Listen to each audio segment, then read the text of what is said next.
really I'm very proud, sir, that you have made it to the IAS in 1980, standing All India rank 4. Some of his achievements during a 16-year-long career in government include: as a joint collector, he created full and permanent employment for 8,000 youth from displaced families of the Visakhapatnam steel plant. As collector of East Godavari district, he spearheaded the reconstruction of drainage and irrigation network in Krishna, Prakasham and Godavari deltas. As collector of Prakasham district, he successfully mobilized farmers on a large scale to take up irrigation schemes to bring a record 2 lakh acres under irrigation. He strengthened the credit cooperatives by making them independent of government control. He served as a secretary to both Governor Krishnakant and the Chief Minister of Andhra Pradesh, Mr. N.T. Ramarao. To continue, because there is a lot, but I would definitely talk a little because I think it runs into pages. Mr. Narayana is a founder member of Foundation for Democratic Reforms, FDR, and currently he serves as its General Secretary. It's one of India's leading think tanks and research resource centers for formulating and promoting fundamental reforms in political, electoral, and governance spheres and in critical areas of state policy. He is the advisor of Youth Parliament Program, YPP. Youth Parliament is an ideal platform for socially conscious youth to express their views, ideas, and to act as a change agent in national building process. He started the Lok Satta movement in 1996 to educate the citizens of India about voting, rights, and government. It has emerged today as India's leading civil society initiative for governance reforms and is at the forefront of key initiatives like disclosure of candidate wealth and criminal history details, political funding reform, decriminalization of politics, improvement of electoral registration, comprehensive judicial reforms, including local courts and National Judicial Commission and citizen charters. It has been the driving force in achieving the following governance reforms in many recent years, like substantial reduction in short delivery of petroleum products in all retail outlets, and improvements in voter registration, and so on. I can go on and on, but we are all waiting to listen to you to speak, sir. May I invite you for your expert talk on transforming management education. Thank you.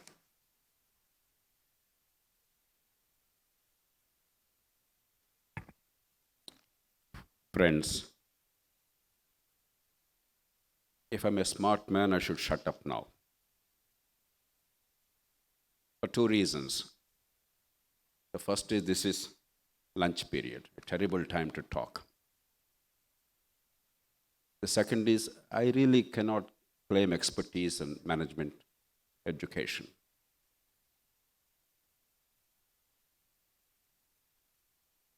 I manage some of the public institutions. I really don't have no expertise in private management.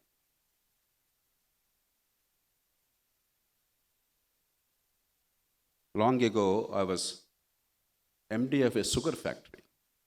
Don't ask me how public service is connected to sugar factory management. That's the way India is managed, at least was managed.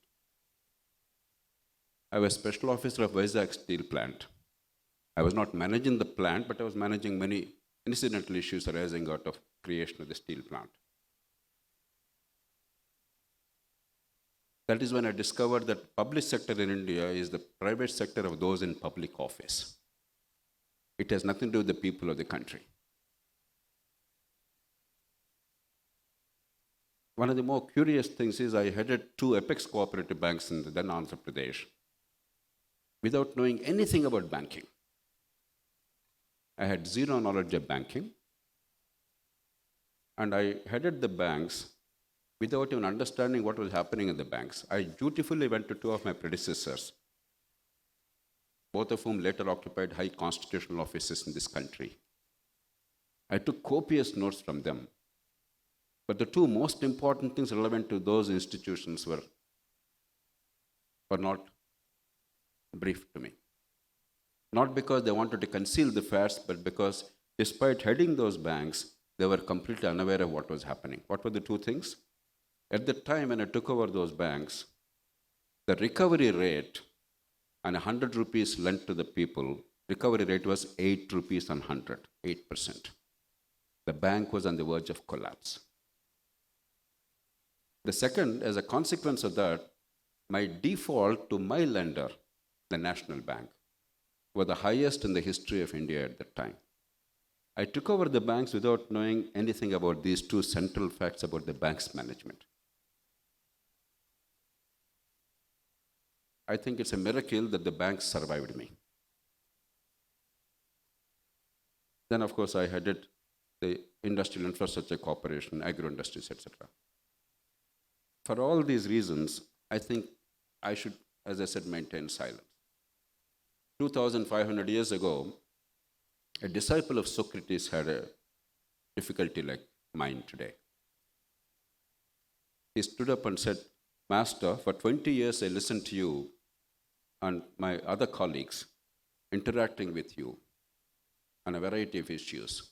I never once opened my mouth. Was it right or was it wrong that I didn't open my mouth? He asked. Socrates, the great philosopher that he was, he gave an answer which was relevant for all times and for all of us. He said, if you are a wise man, then you are a fool. If you are a fool, then you are a wise man. It took me some time to decipher. He said, if you are wise, if your words have some relevance to other people's lives, by concealing your wisdom, you are a fool. But if you're a fool anyway, you have nothing to contribute to public good. By concealing your ignorance, you are wise. So what I propose to do is in about 4 or 5 minutes, I'll just make a few points and leave it open to a few questions and interaction. First, what exactly should a manager accomplish? What is the purpose of management? In a competitive environment, unlike the public sector management in regulation, in control, in monopoly, in license, in permit and quota raj, obviously we have to meet the standards of competition, choice, value addition, adaptation to changing conditions and therefore becoming continuously relevant, and at all times promoting creation of goods and services. I was delighted when Lokiraju talked about the difference between money and wealth. Money is a piece of paper or a statement. Wealth is creation of goods and services that are relevant to human lives. If money is earned sans creation of goods and services, it's no longer management or wealth. It is accumulation or speculation or outright plunder. So true management is about creation of wealth. And what are the tools available? The first is the principle of levers. That we as human society, unlike any other animal, can do a lot with little. That tasks which are seemingly impossible can be accomplished if you know how to leverage our strengths. Other animals haven't learned that. And the second is that we alone have the capacity to work in large numbers. And therefore, how do you bring synergy rather than discord? How do you get the best out of us and coordinate among us? These are the two central tasks of management. In the Indian context, what is it that we need if we really have to make management work? I think Praveen made a reference to PISA. Let me go into it for a minute. When there was a survey, this PISA survey, in which India participated some years ago, PISA measures at the age of 15 the basic educational outcomes, the way they should be, not the way they are in India, not rote learning and not mass copying and getting grades and marks and ranks, but real school education ability to communicate and grasp what is communicated, ability to understand basic mathematical principles and apply them in real life, ability to apply logic and arrive at reasonable conclusions on the given facts. That is what science is. When India participated in a PISA survey, out of 74 nations and entities surveyed, can anybody guess what India's rank was? There's one candidate for 70s. Anybody else? We were 73rd out of 74 countries. Our self-image is we are up there because without us, Google will not function, Microsoft will go bankrupt, and all kinds of things. Now, India is the fulcrum of all economic growth and technology in the world. That is our self-image. But the truth is, we were somewhere at the bottom. Luckily, there was a country called Kyrgyzstan in that list. We were therefore spared the ignominy of being the last. Not because we lack brains, not because our parents don't sacrifice for their kids, not because governments don't focus on education and spend a lot of money, not because society doesn't value education. We have all the right things in place. All boxes are checked. But we forgot the basic ingredient of education and the purpose of education. Therefore, rote learning and mass copying have become endemic. We are looking at a few who are flourishing because we have innate potential. Because of good fortune, the parents' hard work, the child's ability, the teacher's blessings, and the right institutional environment, they're allowing some of these kids to fulfill their potential. But this number never exceeds 15 or 20% in India, at the most, even that by diluting standards. 80% have simply no chance. It's like, they have a piece of paper, but there's zero education or near zero education. No, you cannot either manage or be a productive member of a society without the basic education. You don't require to be a topper or anything. It's irrelevant to what rank you get. But if the basic tools of navigating in a complex society and creating wealth, if they're not there, then there simply is no possibility of the individual or even the collective making a huge difference. So I would say, take care of the foundations. And look at higher education. In 1869, the year of birth of Mahatma Gandhi, Charles Eliot, he became the president of Harvard. He then introduced a system of electives. That was about 150, 160 years ago. Now, 150 plus years later, for the first time, we are the last country among major economies in the world. The national education policy talks about an elective system. We have yet not introduced it. 150 years it has taken. 1869, that man became Harvard president, introduced electives at that time. We are hopelessly behind times. We are hopelessly behind times. Our pretense that we are doing superbly well is nonsensical, not because we have no ability. Our kids are very bright, no question about it. That you're bright, that you have the potential doesn't mean that you've done anything at all. Only when it's realized can you really talk about your place in the world. So we have a lot to do to really make things happen. But as I said, we are lucky because the basic ingredients are in place. It's just that we managed it horribly. Horribly. When I talked about PISA ranking, way back in 2009, this happened, India participated in that. My hope at the time was that the government and the policymakers and others will recognize where we are and try to figure out why are we so bad? What can be done to improve it? Because we have so many ingredients in place to make it better. I thought I always had some understanding of public policy, governments, politics, how they respond, and I'm a bit of a chess player in that sense. I make my moves very carefully, I look at the 10th possible move and then prepare for that. I expected the governments to respond in a certain manner, but their response was striking and totally, it was shocking to me. I didn't anticipate that. They said India will not participate in PISA surveys in future. Instead of improving the educational outcomes and figuring out what to do, our response to PISA failing is India will not participate in PISA surveys in future.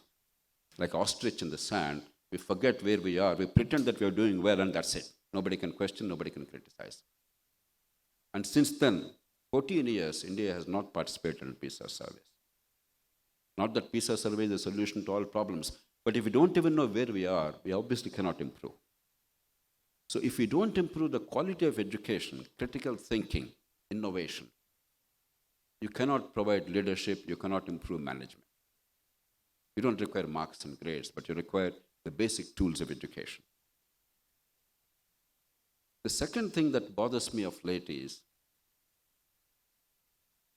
the short-termism, the quarterly balance sheets. Globally, it's not merely Indian problem. I find it shocking that the manager thinks only over the next 3 months. That's the horizon. I have no quarrel about the profit being a goal. But if all you can think of is a 3-month horizon, I think it's a tragedy in the long term, because we often underestimate our capacity to bring about long-term changes and overestimate our ability to transform the world in the short term. This absurdity must give way to some kind of a balance. Yes, of course, short term is required, as Henry Ford said, in the long term we are all dead. But it doesn't mean that the 3-month horizon is what really should keep us going. It's a terrible mistake. The third is, and this is the last point I want to make, there's immense opportunity within the country, India as a country, and the globe, obviously. India, the growth. Despite many bunglings, there appears to be a reasonable opportunity for us to grow at about 7% or thereabout for the next 20, 30 years, unless we do spectacularly badly in some respects, and we are capable of doing spectacularly badly. But there is a chance, without going into details. But I want you to recognize 2 issues. One, between a 7% growth rate sustained and 8% growth rate sustained, the difference is phenomenal. And between 5% and 8%, it's simply unbelievable. For instance, if you take 7 and 8% growth rates in a period of 9 to 10 years, the difference will be $600 billion production per year. In government revenue terms alone, that will mean about 10 lakh crores additional revenue if the growth rate is 8% per year. So these numbers are not mere numbers. It's not 7 versus 8. It's a phenomenal difference with compound growth rate and the long term. We lost out because of lack of ambition and the ability to translate ideas into action over the past 60, 70 years. China spectacularly progressed because they did most things right to achieve extremely high growth rates on a sustained basis for 3-4 decades. We are capable of doing that, but only if we set things right. What can go wrong spectacularly? I want all the managers to pay attention. It's not an internal factor. It's not an intrinsic to your industry or enterprise. But unless you understand the big picture and then raise your voice, I think all our growth will go afoot. Public finances are increasingly in distress in this country. Partly because of the short-termism of politicians, because I want to win the election today, therefore short-term individual welfare measures at the cost of long-term growth and building the economic sinews of the country. But even worse, a terrible old pension scheme. There's no time to go into details. Those who are interested, we can discuss later. A terrible old pension scheme, which is unique to India, unfunded, without putting money in today's budget for future pensions, index-linked. It's not merely a reasonable pension, but continuously growing. People who retire at 20,000 rupees salary get 70,000 rupee pension.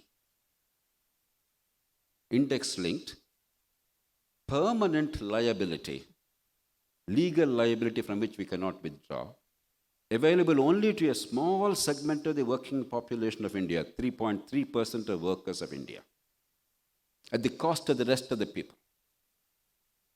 In the last 20 years, if you take all the Indian states together, from 33,000 crores of total pension burden annually, it has now become 4,06,000 crores. 13-fold increase 13-fold increase in just 20 years. It's shooting up. 20 years ago, a wise government under a wise leader looked into the future and came up with what is called the national pension system, on par with the rest of the world. The individual and the employer put the money there, available to everybody in the country, in the rest of the world, but here only for government employees even this. And from that pension fund, pensions will be given so that we know how much we owe to the future. That money is put in the budget, we spend it. We don't transfer the burden to the next generation, the taxpayers 30 years later. A sensible thing. World over, that's what is done. It's been practiced for the past 18 years, but suddenly, because of the organized sector demand from the government employees, the political parties no longer have the courage to resist these demands of the small minority of only 3.3% of the workers' population. And they're willing to hurt the rest of the people of India. Because the rest of the people are unmindful of what is happening, because the 3.3% are very sharp. They know exactly what is at stake for themselves, and they have voice, they have influence, and they have collective bargaining power, they're organized. State after state is now on the verge of bankruptcy. I can assure you, all managers, or those who intend to be managers, if we don't fix this one central issue today, you can forget management and Indian enterprises in this country. There will be zero growth. And every educational institution, every young person, every manager, and everybody who's interested in public policy, if we don't pay attention and raise voice from the rest of the 97% of the working population of India, then our lives, our future will be in jeopardy. That apart from the obvious innovation and enterprise and entrepreneurship that every manager is thinking about all the time, remember, even providing the public goods, there is tremendous role for the private sector. Education already is happening. This institution, for instance, is an example. These are public goods provided now by the private sector very efficiently. Without competition and choice, there is no way we can improve the quality of public goods. And therefore, there's immense possibility for enterprises to utilize this as an opportunity in healthcare, in education, a whole lot of other things. There must be public services, publicly funded in most part, but they can be better managed by public-private partnership. Therefore, do not ignore that important area, even as you go for normal enterprise activities. And the third element, as far as India is concerned, is in situ urbanization is the way of the future. We're all very fond of our Hyderabad city or Mumbai or Chennai, Bengaluru, etc. But you cannot simply grow these cities indefinitely and then starve the rest of India. That's a terrible way of managing these cities and the country. There's no reason why low-skilled people from distant villages eking out a precarious livelihood have to move to distant cities, big cities, without any support system and leading lives of desperation. That's a recipe for disaster. Unless small towns grow, unless we make them work as innovators and job creators, economic hubs locally so that they can attract local migration from a defined geography in the large part, India will have tremendous crisis in demographic management. So look at this carefully. As far as the global issue is concerned, obviously we have a fantastic opportunity today because technology is changing with such breathtaking rapidity. The kind of things that were unthinkable 30 years ago, though we had an idea of the technology available, they were simply unaffordable. Solar power was known 50, 30, 40 years ago. But today, for the first time in human history, we know that the world of tomorrow is going to be radically different. This year, 2023, is witnessing for the first time a decline in the use of fossil fuels in generation of electricity. First time after Industrial Revolution. 2023 is a watershed year. If you take the combined total power generated with coal, with gas and oil, that has actually come down, or is coming down this year compared to last year for the first time. Otherwise, so far it's been shooting off. 40% of the total power generated today in the world is through renewable sources. It's either solar power or wind power or nuclear power or hydropower.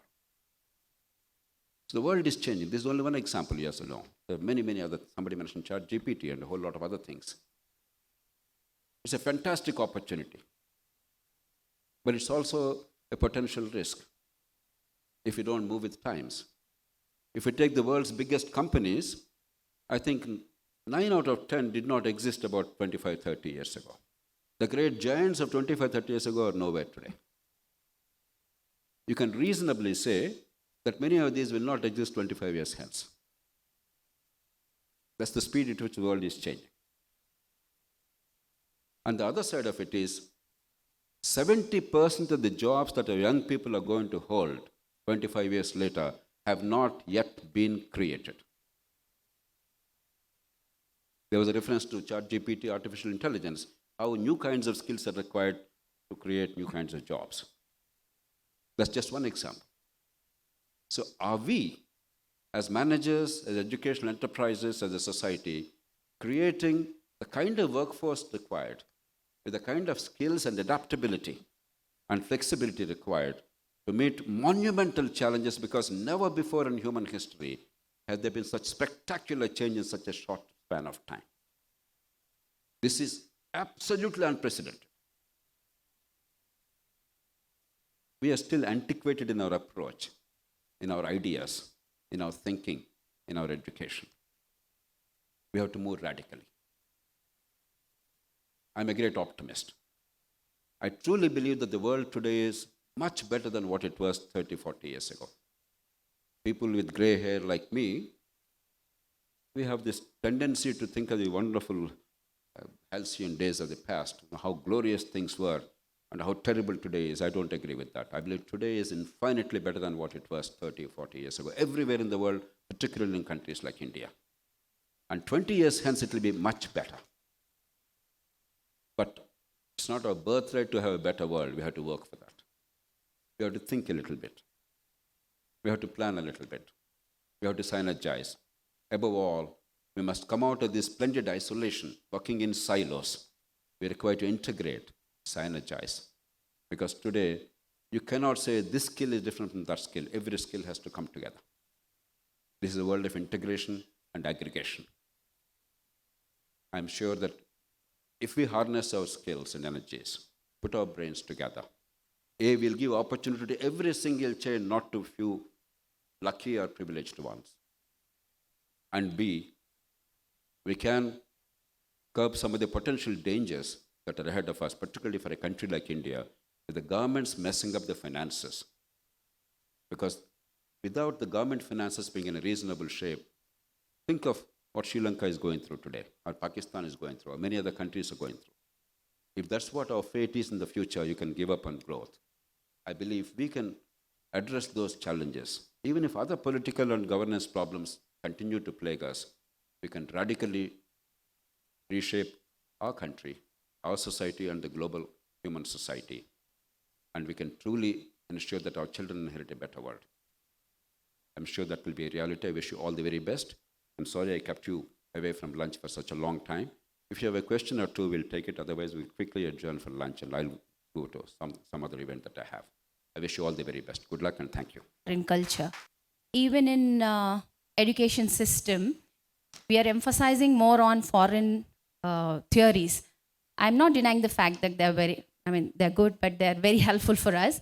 But as we are doing that, so the tiny human beings at the early stage, that they're thinking that after education, the life is at the foreign, outside the country. So in order to retain the knowledge and help them to develop the country, so how do we manage education system to inculcate and get the love and affection towards the country, and to develop the more entrepreneurs from the country as well? I don't buy the idea that there is a foreign education and foreign learning. I reject that notion. We are all inheritors of all of humanity's collective wisdom and knowledge. Each of us, each society contributed to that. At one time, India may have contributed a little more, China may have contributed a little more. Maybe now our contribution relatively is a little less, but we are hoping to grow that share. But to say that something is foreign in terms of knowledge or science or technology, it doesn't make any sense to me because we are giving up the rich legacy of humanity. Please remember, I think every student must be taught elements of anthropology. Where have we come from?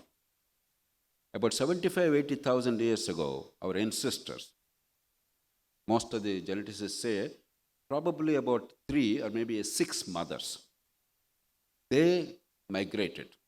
One group migrated towards the east, came via the coast, the Gulf countries, and via the west coast of India, east coast of India, Southeast Asia, up to Australia. Another group went a little to the northeast, and therefore went over Central Asia, current-day China, Siberia. And some of you may or may not be aware, they actually walked from Siberia to today's Alaska. Human beings walked because that was a time of ice age and sea levels were 300 to 600 feet below current level. It was freezing cold with massive winds, but they braved and walked. And then they crossed the Alaskan Ridge about 3,000 years later and then populated the whole of American continents, the north and south. A third group went straight north to Europe. We are the heirs of these 6 mothers, wherever we are. And to say that the 75,000 years of human history and culture and civilization and knowledge, we deny ourselves because of this parochialism is nonsensical. That does not mean that we don't have roots. I am very proud of the tradition of our society, our culture. These two can come together. If you are isolationist in the name of tradition, you are actually denying yourself the best of humanity. If you allow yourself to be swept off by the currents of the global transient fashions without looking at the depth, then you are rootless.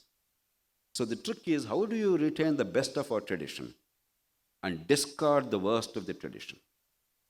Remember, our tradition is not always good. How many women in each family, how many of your grandmothers had a chance to be educated? How is that a good tradition? My mother, one of the brightest human beings that I have known in life, she could not finish school because her father in that village said, my child, my girl child, cannot go to another village to study. It's an insult. Therefore, she will only study up to the level that village offers, 8th grade. How is that tradition good? Child marriage, sati, widows leading lives of quiet desperation and slavery. How can that be good? Or casteism. But there are glorious things in our tradition too. What Rabindranath Tagore said, where the clear stream of reason has not lost its way into the dreary desert sand of a dead habit. So unless you balance our roots and tradition and modernity in the best sense of the term and the heritage of all of humanity, we'll be isolated. So don't take these too seriously. Indians have a natural balance. We are a very balanced society on the whole. With all our imperfections, we are relatively mature and balanced. We don't allow our heads to turn with every passing wind. That's our strength. We are much more harmonious, much more sensible. Don't go to the extremes. Ati sarvatra varjayat. The middle path, middle path, the middle path. So don't buy the notion that everything that we learn just because it's in a textbook written by some author or in some other language is foreign. There's nothing foreign to me. Knowledge is knowledge, period. Thank you so much, sir. God bless. Sir, one last question. Good afternoon. So you said that 150 years back, Harvard has come up with the electives, and now NEP is coming with the electives in India. So my question is, what is the biggest threat to implement NEP in India? Because we are doing this conclave to bring the vision to action.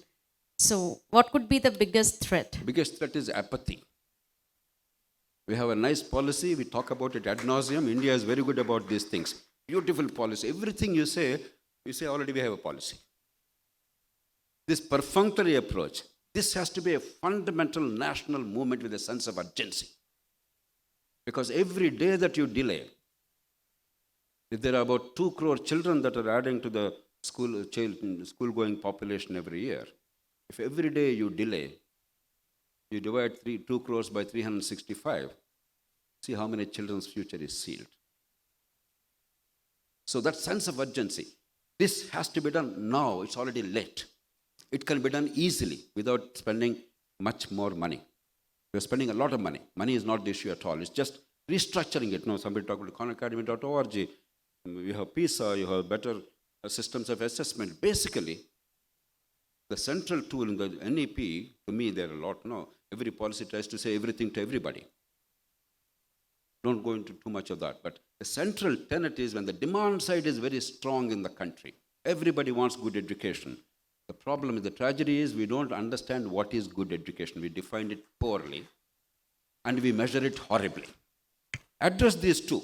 Define it well, measure it well. I guarantee you, the whole country, not the governments, not the babus in government, but the whole country will transform education because it's our business. Everybody wants good education. So, go into the critical levers rather than this nitty-gritty and too much of detail and all that. Because society is the best guarantor, competition, choice, or urge to improve. Progress does not happen because of a government. Progress doesn't happen because of a leader or because of a babu. It happens because every family wants to lead a better life, give the children a better chance, and we have it already. Have we given them the tools to make their lives better? That is where the future is.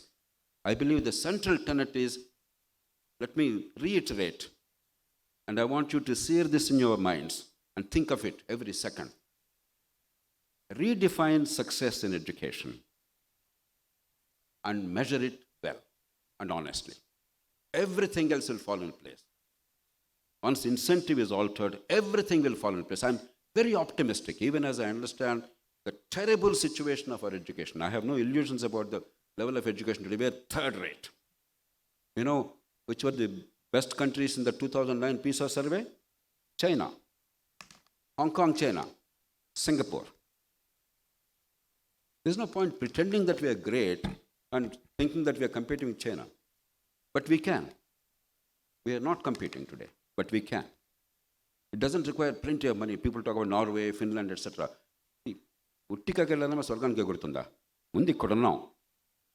Let's do this. Then we'll go there. Be sensible. Do the practical things necessary. The rest of it, people of India will take care. Trust me. I know a thing or two about it. When somebody talked about it, 2 lakh acres of irrigation at the lowest cost in the history of India, the fastest pace, I didn't do anything. I just gave the people the tools and the incentive and removed the hurdles. The people took care of it themselves. They give me credit. People are the harbingers of progress. They are the ones who eradicate poverty. They are the ones who improve their lives. Have we created conditions to allow them to do that? That's all that we have to do. And I think, unfortunately, even today, the government thinks that they will implement NEP. No. Let them remove the hurdles and give up some of the stupidities so far perpetuated. The people will take care of it. I truly believe that. Okay? Sir, one last question. Okay. Must be last because I'm really conscious of the hungry stomachs and the pangs. And go on, please. Sir, nowadays everyone is talking about India being the next, the Vishwa Guru. What is the role of each Indian, be it a student, be it a parent, an educator, all of us? And, how do we get there? You know, we all love our country. And I am, as I told you, I'm very proud of our country's civilization and history. But I'm very uncomfortable when people become braggarts. If anybody says, I'm the greatest scholar on earth, I have some suspicion. If a country says, I'm Vishwa Guru, I think we'll be somewhat. Be a little humble. Talk less. Don't claim too much. Do more. I remember years ago, I think this was about 14, 15 years ago, I was arm-twisted by some friends in the global community to go to Bangladesh when there was a crisis in Bangladesh. In Bangladesh in those days, the governments were in always crisis. Before elections, the government had to resign. A chief justice takes over as the temporary prime minister or whatever, that kind of a thing. So they asked me to advise them. I was very reluctant. No, we have our country to take care of, and we are in a bit of a mess. And for me to go to another country and tell them about how they should take care of themselves is a height of hypocrisy. On top of it, I always believe that wherever I go in the world, I'm the ambassador, unofficial ambassador of my country. Therefore, for me to go and tell them how wonderful we are and how bad they are is the worst way of behaving. Very reluctantly I went. And there was a very high-powered team, the Chief Justice of the country and others were there in the audience, an eminent group headed by a Nobel laureate at the time, our Grameen Bank man, Muhammad Yunus. He was the chairman of the welcoming committee for me and all that. Very high-profile kind of a thing. You know what I did? I told them about how messy our democracy was. What are the wrong things about democracy? He said, we thought India had a fantastic democracy. What is this you're saying? I said, we are all the same Khandan. There's only one difference. We were privileged because we had some stability in the beginning and some good leadership which built institutions and certain practices. The rest of it, you and we are the same. We do the same things. Because of that advantage historically, we have regular elections, peaceful transfer of power, a few institutions and some minimal checks and balances, but otherwise we are in as much of a mess as you are. Then they were willing to listen.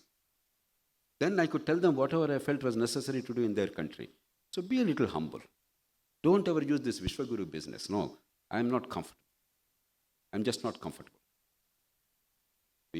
Certainly every country, every society, every civilization has a lot to offer to other civilizations, but it's for them to recognize that and for you to very intelligently and humbly supply that. But don't overstate your credentials. It's an unsmart idea. It's a counterproductive. I can assure you. That's why Deng Xiaoping, the wise man that he was, he always said, hide your strength. Hide your strength. Hide your strength. Keep growing. Shut up. Don't go into controversial issues. Don't even go and invade Taiwan. Next generation will take care. What's the hurry? Don't show your strength. Hide your strength. Keep growing. Keep growing. We are forgetting that message. I think as a country, we have great potential, but we should talk less, we should hide our strength and do more. Okay then? Thank you. You have been extremely gracious and nice and sweet. At this time, now it's 2 o'clock, it's terrible. I don't know how you guys are so disciplined. There would have been normally cat calls and all kinds of things. But I wish all power to your elbow because I have immense faith in the future of this country, despite the many mistakes we have committed and are continuing to commit. Because just as the earlier panel you have seen, the intelligence, the insights, the humor, the sense of confidence and purposiveness, it is so invigorating. I see it everywhere. While the bulk of Indian kids are not getting chance, their potential is not fulfilled. The few who are able to fulfill their potential, they are doing such a spectacular job. They are showing what is possible. Therefore, if we set a few things right, I'm absolutely certain that we will have a much better country. And certainly we'll make our contribution globally. But because if 1/6 of humanity we address the challenges, eliminate poverty, give ourselves an opportunity for every single child, see how much impact we can create on the world. I don't know what we can do the rest, but 1/6 of humanity we take care in the first place. And once we speak with one voice, with some clarity and some dignity, some humility, that will be our contribution to the globe. But first, let's take care of our people.